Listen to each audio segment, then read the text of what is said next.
Señores, bienvenido a nuestro nuevo episodio de Mentes en Perspectiva con Camila y Mónica. Nuestro nuevo y primer episodio. Episodio, formalmente.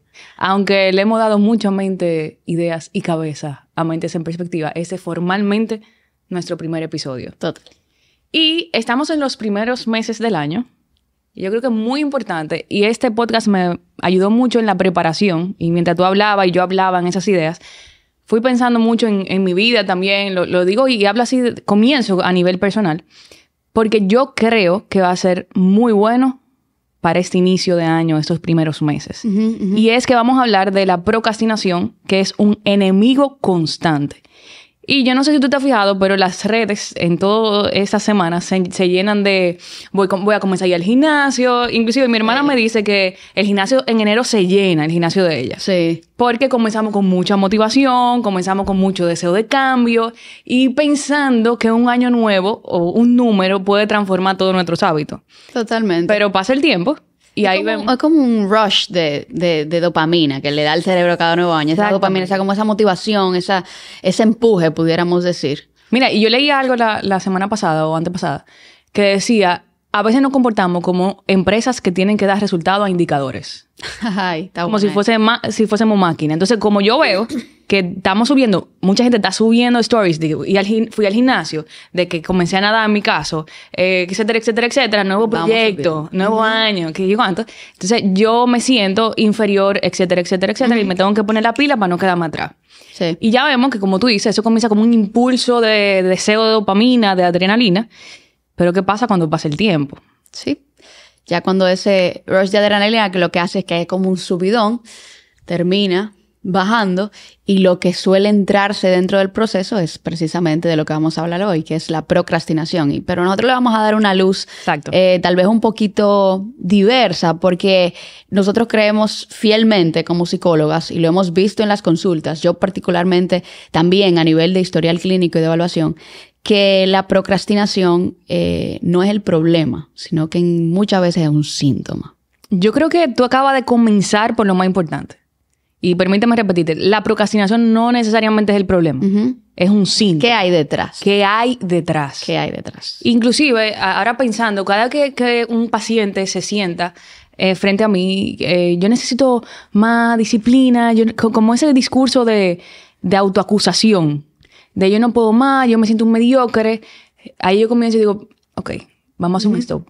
Y mi meta es buscar la raíz con el paciente.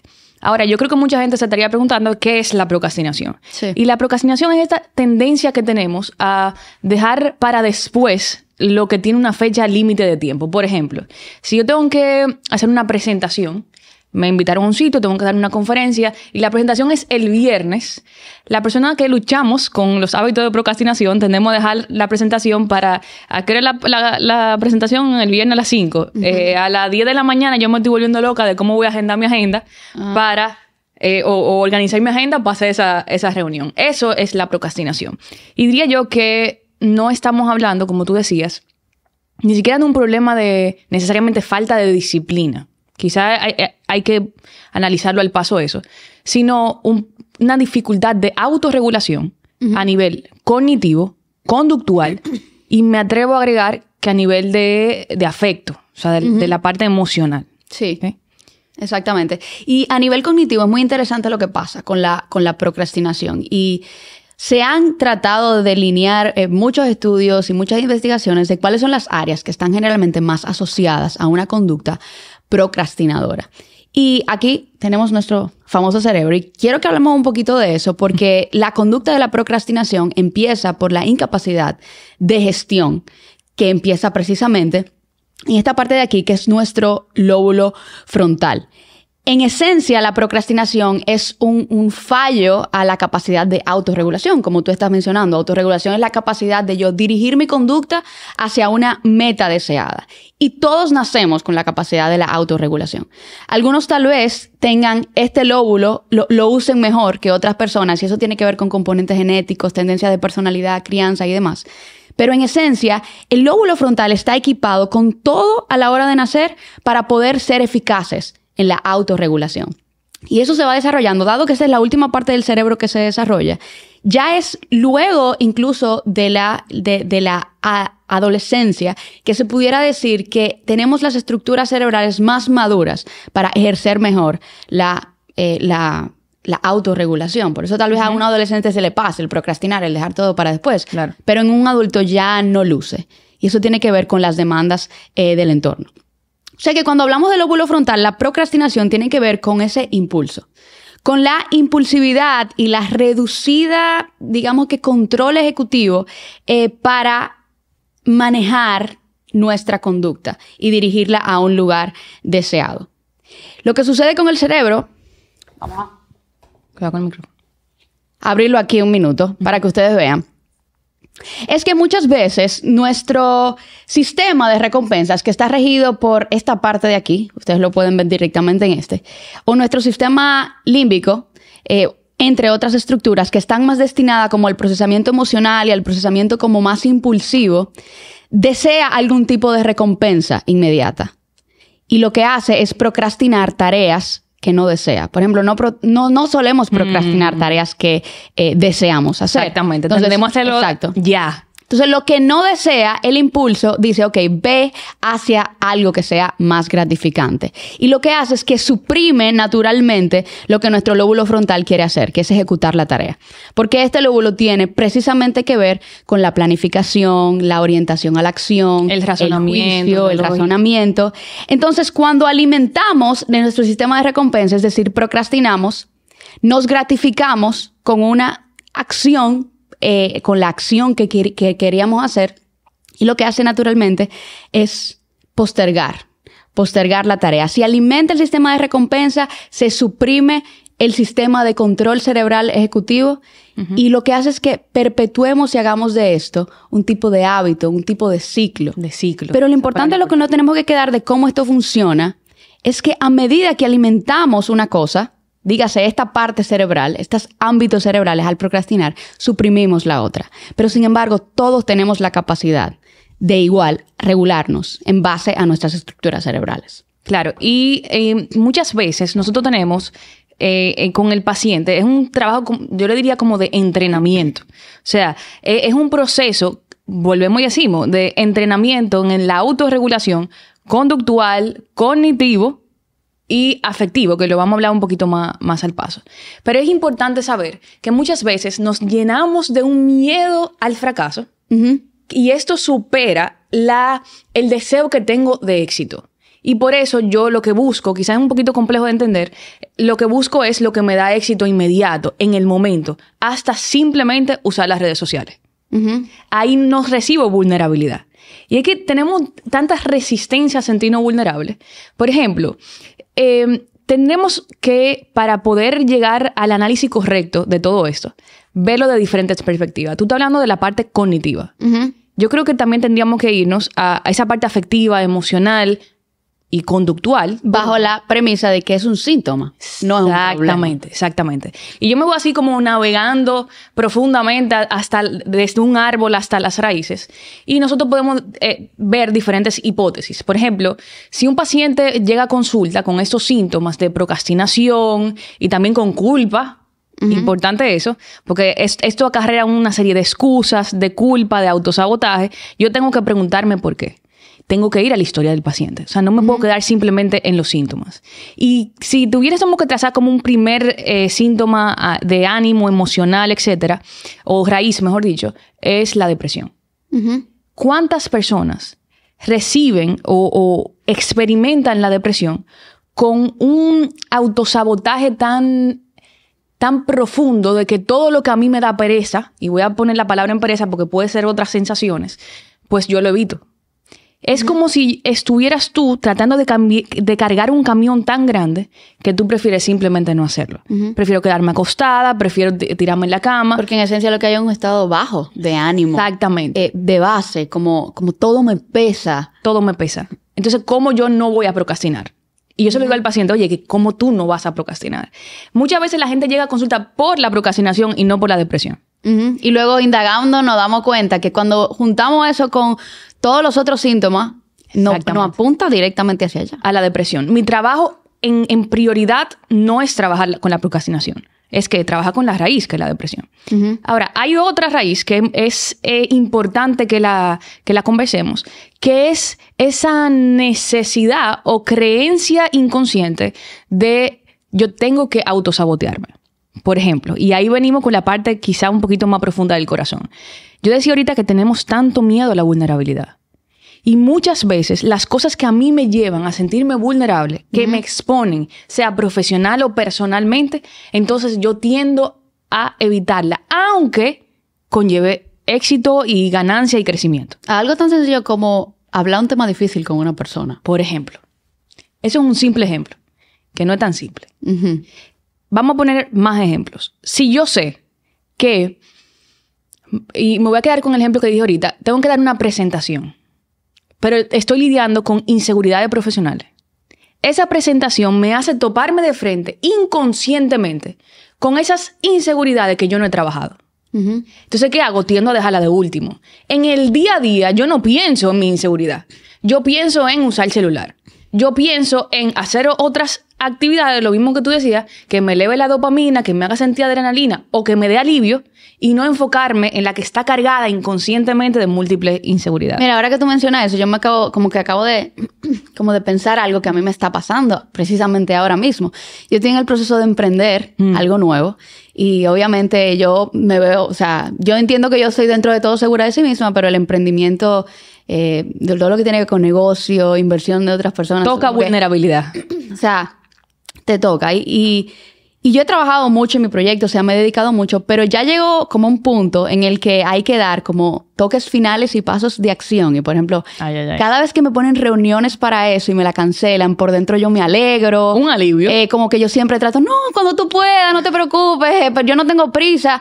Pero en verdad yo me estoy dando cuenta que es un tema, o sea, yo me doy cuenta que es un tema de muchas veces autosabotaje, porque si fuera un paciente que me canceló, que yo sé lo que yo voy a hacer, yo me siento segura tal vez de qué es lo que va a pasar en esa sesión, como mind control, tal vez yo diría como que, wow, me canceló, como que yo quería como salir de eso en agenda. Exacto. Pero en esto yo tengo, y como por dentro yo me digo, bueno, pero es que no es mi culpa. Al final fue que me cancelaron la sesión, pero realmente cuando tú lo mencionas desde el punto de autosabotaje, es un temor al riesgo, a dar un paso totalmente al vacío. Y aunque tal vez no dependió de mí, yo me estoy dando cuenta que en verdad yo lo estoy procrastinando. Y yo no soy procrastinadora. Pero es algo muy profundo, tú sabes. Y esa es la raíz. Fíjate que tú dices, yo no soy procrastinadora. Es que ni siquiera se trata de un tema solamente de personalidad. Ni siquiera solamente, aunque sí, de hábitos que quizás tú tienes. Tú tienes muy buenos hábitos a nivel de organización. Pero algo tocó tu vulnerabilidad y tendemos a procrastinarlo. Porque el ser humano, no eres tú, no soy yo, somos todos. No nos gusta sentirnos vulnerables. Inclusive, un indicador claro de que un paciente va mejorando en el proceso terapéutico es que se permite sentir vulnerable. Pero la gente no sabe el proceso que uno dura ahí tratando de que el paciente confiese que tiene miedo, confiese que se siente, no sé, inseguro. Entonces aquí estamos dando paso a una palabrita muy importante que es el miedo. Que le hemos dicho ahí indirectamente o directo, el miedo a fracasar, el miedo a toparme con mis sombras, el miedo a toparme con cosas que tengo ahí anestesiadas, que creo que como están anestesiadas no existen. Entonces ahí vemos una constante conducta de escape y ahí nos plantea esto, como decíamos en nuestra bienvenida del podcast. Oye, vamos a ponerlo sobre la mesa esa pregunta. ¿De qué estoy escapando? Si nos quedamos que la procrastinación es el origen de todo, entonces no existiera este tipo de preguntas profundas. Si la vemos como un síntoma, tenemos que preguntarnos de qué yo estoy escapando. Y ahí comienza un proceso de autoconocimiento que es hermoso. Y es lo que va, ese es el asunto, lo que va después del miedo. Entonces, fíjense cómo nosotros estamos tocando ciertas cositas que nos ayudan a nosotros a buscar las raíces. Y otra de ellas puede ser, para ponerla sobre la mesa, la necesidad de perfeccionismo. Y lo digo muy rápido. Imagínate que yo tengo dos tipos de perfeccionismo. El conocido, que es el que me vuelvo como obsesiva. Yo necesito esto, quiero que ese cerebro quede donde debe estar, tiene que estar a tal distancia, etcétera. Pero hay otro tipo de perfeccionismo, que lo digo por experiencia, que lucho con eso, que es el que quiere que todo sea perfecto, quiere que sea, oye, mucho más que excelente, pero cuando me levanto y veo mi agenda llena y digo, yo no puedo con todo esto. ¿Qué es más fácil? Escapar. Total. Entonces ahí viene el síntoma de la procrastinación. Pero lo que realmente yo tengo que trabajar es con mi necesidad de que todo esté perfecto.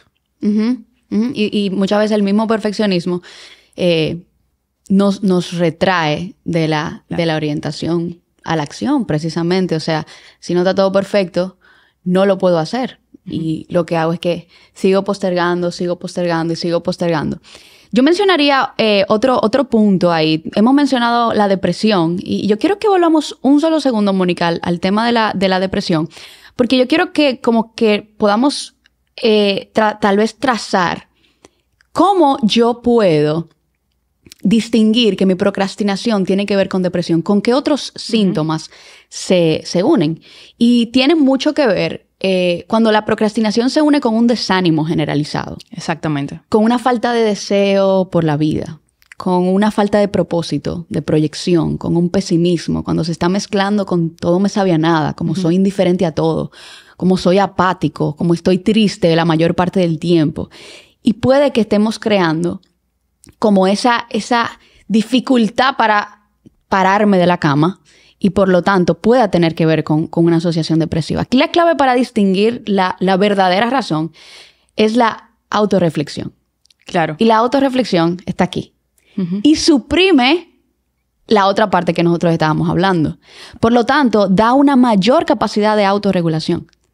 Entre más yo soy capaz de tocar al fondo de la situación y descubrir, por eso es que yo tengo tanto tiempo que sigo poniendo adelante a hablar con esta persona. O por eso es que yo no quiero ir a esta cita psicológica. O por eso es que yo no quiero llenar este formulario. O por eso es que yo no quiero hacer tal cosa. Porque no vamos a la parte práctica del trabajo, pero generalmente nosotros postergamos muchísimas cosas, incluso que tienen que ver con nuestro bienestar emocional. Y eso pasa muy ligado con eso que tú dices, ese autosabotaje, ese bajo autoconcepto, ¿qué yo voy a hacer cuando vean que yo puedo fallar? Claro. Y eso realmente cuando tú lo mencionas y lo dices, por lo menos eso del sabotaje me pica muy de cerca, porque a mí me cuesta ser vulnerable. O sea, yo no soy la persona más vulnerable. Tú te ríes porque tú me conoces. Te conozco. Ese como el... Esa es la mayor dificultad, la mayor humanidad de tu humana. Exactamente. Tú definitivamente. Importante. Cuando un paciente llega a consulta, como yo decía ahorita, con el síntoma de la procrastinación, o sea, ese es un motivo de consulta, y uno indagando llega al diagnóstico o los síntomas de la depresión, definitivamente la primera meta es que el paciente se haga consciente. Sí. Porque cuando me hago consciente puedo cambiar. Totalmente. Entonces, ese es el reto más grande. Y cuando el paciente, no todos, pero en una gran cantidad, cuando llega a la raíz, hay un alivio. De que, wow, yo no me estaba volviendo loca. Esto me superaba. Y es importante que cada oyente entienda eso. Si yo simplemente lo trato como algo, que es el centro, la procrastinación, probablemente estemos luchando tanto y tú dices, óyeme, si solamente el centro de la procrastinación debe bastarme leer libros con técnicas. Pero cuando yo estoy lucha y no salgo de ahí, tengo que entender que hay algo detrás de la procrastinación que me está superando. Y puede ser que sea la depresión. Y en muchos casos, sobre todo me he dado cuenta en mujeres adultas, de que no solamente se acompaña con un estado de ánimo bajo, sino con una gran irritabilidad. Muchas veces tuve personas funcionales inclusive, activas, pero están muy irritables. Y ese tipo de personas están acostumbradas a disfrazar la profunda tristeza con la ira, digamos. Ese es el tipo de personas que sufren estos síntomas de depresión. Y tienden a terminar procrastinando. ¿Por qué? ¿Cuál es la raíz? La depresión. Yo creo que tú tocaste algo muy interesante ahorita. Fíjate esto, una simple conversación diaria con un paciente. No porque yo tuve que hacer tal tarea para mi mamá, no porque yo tuve que ir al banco, tuve que pagar algo de la casa. Bueno, justamente ayer yo le decía a una paciente, cuéntame de tu día. Ella vino con una crisis existencial. Se quedó sin trabajo, bueno, guardando su confidencialidad, pero una crisis existencial. Y yo le dije, entiendo tu crisis. Imagínate, ella creía que yo iba a dar un argumento sobrenatural a su crisis. Y le dije, pero quiero comenzar entendiendo cómo inicia tu día. Sí, pero es que tú no me ves que yo estoy en depresión. No, ¿cómo inicia tu día? Uf, allá arriba. Inicia allá arriba y todas las tareas de principio a fin de ese día iban para el hijo, para el esposo y para la mamá. Y yo decía, espérate, ¿y quién cuida de ti? Uf. ¿Qué porcentaje de ese día hay para ti? Y me mira fijamente con esos ojos que uno como terapeuta no se le olvida. Y me decían, no hay ningún porcentaje para mí. No hay dinero, no hay tiempo para yo ir al salón, no hay tiempo para yo leer. O sea, está procrastinando el autocuidado. Está evitando de algún punto el autocuidado. Hay un tema de autoconcepto. El autoconcepto y el verse a sí mismo, encontrarse consigo mismo. Exactamente. Esa es la raíz. Y es la base de su crisis actualmente. Yo podía quedarme en la crisis, podía quedarme en la tristeza, podía provocar que la paciente llore. No me interesa. Vamos a la raíz. Raíz. ¿Qué es lo que tú dices? ¿Qué es lo que al final es lo que te da resultado? Exacto. No, tenemos que llegar a ese punto de preguntas. Eso se logra con muchas preguntas. Cuando vamos atrás y vamos atrás y vamos atrás y llegamos al meollo del asunto. Yo quiero traer, digamos, una razón que es poco mencionada. Tal vez es poco mencionada porque tiene mucho que ver con un aspecto del neurodesarrollo. Neurodesarrollo significa en la forma en que el cerebro se desarrolla. Y ocurre que puede desarrollarse en ocasiones de forma atípica. Y pasa también que uno de los síntomas de trastornos del neurodesarrollo, principalmente el trastorno de déficit de atención con hiperactividad, importante, suele ser la procrastinación. Y a mí me llegan mucho a consulta pacientes adultos que dicen, estoy seguro que yo tengo trastorno de déficit de atención con hiperactividad, y evidentemente uno de los síntomas principales es la procrastinación. Y es esa incapacidad, pero aquí hay un punto, y es que realmente hay una procrastinación que tiene su base en neurotransmisores. Exacto. En falta de conexión cerebral, en conexiones atípicas del cerebro. Entonces, es importante también distinguir que muchas veces, no muchas veces, la verdad la minoría de las veces, la procrastinación puede tener que ver con un tema directamente asociado con el control inhibitorio o la impulsividad.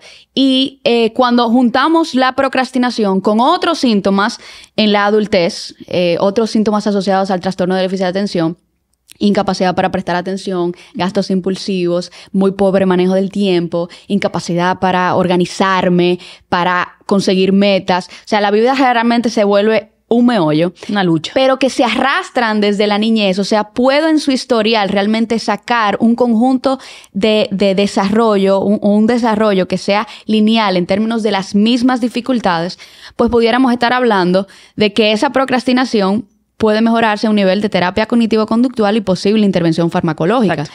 Y esa puede ser la raíz, pero eso tiene que juntarse, obviamente, con todas otras cosas que pueden relacionarse con eso. O sea, que ese es un tema que tal vez es como esa piedrita en el zapato que hay que ponerle a mucha gente, porque hay mucha gente que anda por ahí con muchas situaciones que no avanza, y cuando realmente nos metemos en un proceso de evaluación nos damos cuenta que a nivel cognitivo está bastante comprometido. Yo no sé si tú te has dado cuenta que en las últimas semanas y meses yo te he referido a algunos casos de TDAH, y fíjate que no llegan diciendo que lo tienen. No. Son pacientes viejos míos, o sea, con algunos meses hablando de la parte emocional, y cuando me doy cuenta que el día a día, eso me toma un tiempo darme cuenta, porque el paciente tampoco lo sabe, que el día a día está en una lucha inexplicable de que no puedo organizarme, de que inclusive esa parte de impulsividad, de que mi pensamiento es disperso. Por ejemplo, ¿cómo me doy cuenta cuando el paciente está teniendo problemas en su trabajo, con su pareja, de que, oye, ya me pelea o él me pelea porque... Y es en contra de su voluntad, o sea, está por encima de su capacidad realmente de producir resultados. Por eso es importante, en este caso, el diagnóstico. Porque, sobre todo, la experiencia que he tenido de esos que me llegan a mí, son personas que vienen con una profunda culpa. No con un alivio de, es que ella no me entiende o él no me entiende. No. Yo soy el culpable. ¿Por qué? Porque yo tenía que dar resultado en tal cosa en el trabajo y a mí se me olvidó.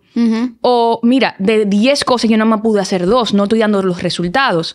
Entonces, tenemos que lidiar con la culpa, tenemos que lidiar con la frustración y con los errores de la vida diaria. Y no es justificarme detrás de un diagnóstico, sino saber cómo yo funciono. Exactamente, para buscar solución. Para buscar soluciones, totalmente. Y yo te diría mencionar una sola más, Mónica, ya como para irnos a cómo vencer, o por lo menos cómo dar pequeños pasos para empezar a vencer. Y es que yo siento a veces cuando yo observo a nivel general, personas que posponen mucho, tienen algo en común.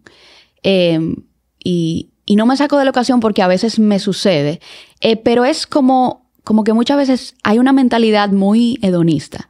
Hedonista significa que estoy muy propenso siempre a querer buscar el placer. Lo que a mí me gratifica de forma inmediata, eso es lo que yo voy a buscar. Exacto. Y no hay un valor que se le da al esfuerzo, a la perseverancia, a los resultados que se obtienen con trabajo. O sea, cuando nosotros realmente tenemos una mentalidad muy corta y no trabajamos o no hacemos las cosas para lo trascendente. O sea, nosotros queremos llegar a fin de mes para conseguir el dinero, pero yo no tengo una visión de lo que ni siquiera yo voy a hacer con ese dinero. O sea, ¿cuál es mi visión a futuro? ¿Para qué yo tengo que trabajar? ¿Para qué yo me tengo que esforzar? Y yo creo que eso también es un punto importante, porque si nosotros somos tan impulsivos y tan propensos como a la hora, al tiempo presente, sin concentrarnos en las cosas que realmente tienen valor, que es lo más trascendente, lo más eterno, entonces realmente también vamos a procrastinar todo lo que da mucho trabajo, suelto, porque no estoy acostumbrado realmente como a persistir. Yo siempre le llamo eso como el efecto microondas. Todo lo quiero para allá. Y hay que entender también que esto viene desde la crianza. O sea, si yo no le enseño a un niño a manejar su frustración, sino a evitar la frustración, no puedo esperar que un adulto sepa frustrarse. Si yo no le enseño a un niño a esperar, a ser paciente cuando las cosas no le salen bien y trabajar por un resultado, no puedo esperar que un adulto... Y a terminar las cosas. Exacto. Totalmente. No puedo esperar que un adulto quiera pasar por el proceso. Entonces, fíjense que nosotros estamos viendo mucha crianza de yo quiero evitarle a mi hijo los errores. Yo quiero evitarle a mi hijo que pase trabajo. Yo quiero evitarle porque eso me tocó afrontarlo a mí y no quiero que mi hijo lo repita. Estamos creando adultos incapaces de ser pacientes, de que no esperan el proceso, no atraviesan el proceso, sino que quieren vivir escapando de todo lo que les genera angustia y yendo detrás. Eso es algo importante. Si lleno a mi hijo de juguetes todo el tiempo, de que sometido a la competencia de cuál celular está de moda, entonces vemos un adulto que quiere todo ya y el placer momentáneo. Eso tiene su base muy ahí. Muy en la crianza. Entonces, creo que, en resumen, nosotros estamos invitando a que no ver esto como el centro de todo, sino como el síntoma, lo de la procrastinación. Y que el primer paso para nosotros, yo diría, y quiero mencionar la palabra sanar, porque se trata de sanar, es buscar la raíz. Hay una frase muy que la hablábamos tú y yo que dice, no te pongas a contemplar toda la escalera, simplemente da el primer paso. Y así queremos presentar este tema como si fuese una escalera. ¿Cuál es el primer paso? Un peldaño de la escalera. O sea, un peldaño de la escalera. ¿Cuál es ese primer peldaño? Buscar la raíz. Si hoy el oyente está analizando, óyeme, esos síntomas que Camila y Mónica mencionaban de depresión, yo creo que yo lo puedo tener. Si estamos hablando de que, wow, yo no dedico tiempo para nada en mi día a día, me siento culpable cuando lo hago para mí misma. Tengo un tema de autoconcepto, tengo un tema de identidad y eso se llama autosabotaje. Si tengo un profundo miedo a fallar y por eso pospongo todo lo que me da inseguridad o todo lo que me sienta incapaz y caemos casi en esa línea del perfeccionismo, esa es la raíz y tenemos que buscarla y sanar. O sea, desde mi infancia estoy realmente luchando con todo el tema académico, dificultad para prestar atención, nunca fui un buen estudiante y ahora mismo estoy presentando muchos síntomas en tema de funciones ejecutivas. ¿Qué es eso? La planeación, la ejecución, la organización. Realmente puede haber algo ahí que no estamos observando. Y te pregunto, Camila, de forma muy breve, ¿cuáles serían esos pequeños cambios que tú le puedes sugerir? Y fíjate que tú hablabas del cerebro, de la autogestión, eso involucra educación, decisiones, para nosotros comenzar a subir la escalera, aparte de buscar la raíz. Sí. Bueno, Mónica, la verdad que ese es un tema profundo. Está profundo. Ese es un tema profundo. Yo creo que podemos dejar a nuestros oyentes con ese análisis. Tú no eres buena. Esa autorreflexión. Porque pudiéramos abordarlo, pero creo que se perdería mucho el tema de pausa. Y eso es lo que queremos como invitar a. Si lucho con la procrastinación, vamos a pausar. Y eso es algo que nosotros postergamos, pausar. Nosotros procrastinamos la autorreflexión. Entonces, el tema de pasos, de cómo empezar a vencer, de cosas muy prácticas, yo creo que eso es un abordaje para el episodio que viene. Okay. ¿Qué tú piensas? Te tengo esa propuesta, entonces. Vamos a dedicar este episodio a invitar a cada uno de los oyentes a la introspección, a buscar la raíz. Y quizás hasta tarea le tenemos. Anotar de todas las raíces que comentamos hoy, ¿con cuál te identificas?